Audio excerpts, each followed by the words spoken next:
What I wish I had known before entering tech. If I told you that I always dreamed of becoming a software engineer, I'd be lying. I didn't grow up building computers. I wasn't programming video games in my room. I was never the best at math, and I never had that tech prodigy story that we're sometimes made to believe is necessary to enter this industry. No, I entered tech out of a strategy, not passion. I'm Tania Tello, a Mexican Latin American woman and a software engineer with experience at companies like Hulu, TriMarket, Distillery, and currently working at Hub International. I'm also a mentor, a creator, and a woman who has learned that navigate this industry without asking for permission. I don't define myself by my code.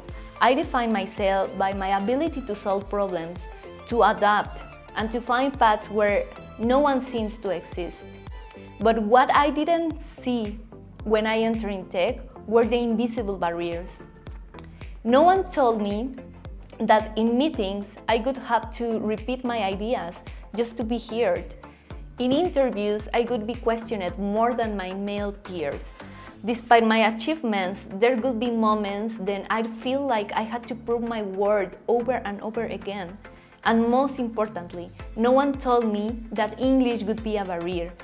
Yes, in tech, knowing how to code isn't enough. You also need to communicate in English. And for many of us, that means adding an extra layer of difficulty. I didn't grow up speaking English. I learned it through effort, through mistakes, through the fear of someone noticing my accent or struggling to find the right words. And even today, there are moments when I feel like it's not enough, but it has never stopped me because English doesn't define your talent. It's just a tool, and any tool can be mastered with practice, persistence, and resilience. If I could go back in time, I would tell my younger self, you don't have to fit the mold to belong. You don't need to have the dreaming about this since childhood. And you don't need the classic tech background to be incredible in this industry. You don't have to be a math genius to be a great engineer. It's okay to learn along the way. It's okay to start without knowing everything. It's okay to build your own method. You don't have to wait until you feel ready to claim your place. You don't need permission or validation. You already have everything. You need your talent, your vision, your ability to solve problems. But there's something else no one told me. Failure isn't the end. It's part of the process. I have failed exams. I have been rejected in countless interviews. I have felt like it wasn't enough. I have doubted myself. I have wanted to give up. I have felt like I didn't have what it takes. But I'm still here, not because I never failed, but because I learned to keep going.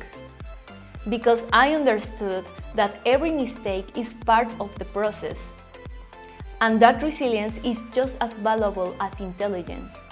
Tech isn't doing us a favor but letting us in. We are redefining it. And if sometimes you are feeling like you don't belong, I want to remind you of something. Being in a space where there are too few women doesn't mean you don't belong. It means it's time to take up a space. So don't shrink yourself. Don't wait for validation. Don't doubt what you are capable of. Take your space. Make noise. Leave your mark, because the future of technology isn't just about innovation. It's about who is building it. And that future also has a face of a woman.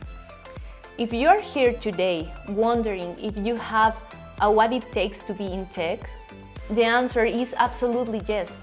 Not because someone else says so, but because you decided. And this is the most powerful thing that you have to understand.